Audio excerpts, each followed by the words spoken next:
we know reopening businesses won't result in faster spread or more cases of COVID-19.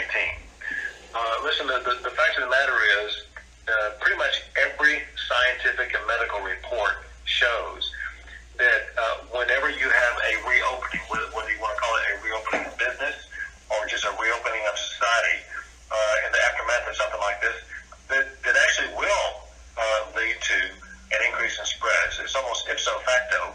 The more that you have people out there, the greater the possibility there is for transmission. And so the goal never has been to get transmission of COVID-19 down to zero. It never can be to keep transmission down to zero because there's always going to be, with a rapidly transmittable disease like this, there will always be a level of transmission. And even when you have an immunization come out, there will be a transmission rate for COVID-19. So everyone needs to understand that fact.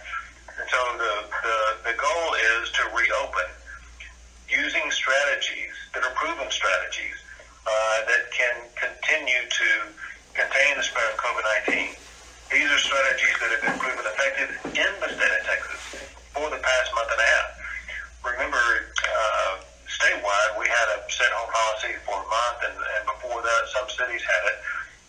But even though we had that policy, we had exceptions for essential services, and not just us, but other states did also.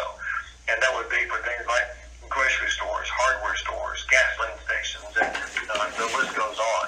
And so we showed that when safe practices are used, and when grocery stores are open with a capacity of 25%, which is my understanding from my discussions with HCB, for example, is that maybe the largest of their capacity they had open was 25%. In some jurisdictions, it was less than 25%. But you've seen these safe distancing strategies used by Home Depot or HEB or whatever the store is, that when we engage in safe distancing, when we engage in practices where people are wearing face masks, where we use best practices, we are able to open up in ways that control and constrain the spread of COVID-19.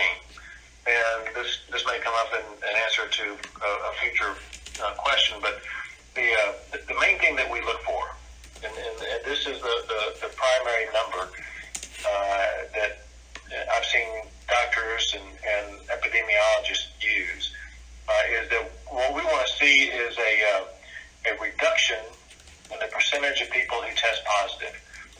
If we can continue to achieve that, that means that we have COVID-19 under the control that we need. And that's what we're looking to achieve. It's simply not either scientifically or mathematically possible to get to zero in the transmission rate, whether it be for COVID, whether it be for the regular flu, whether it be for any type of infectious disease. So there's a question here that I'm going to have.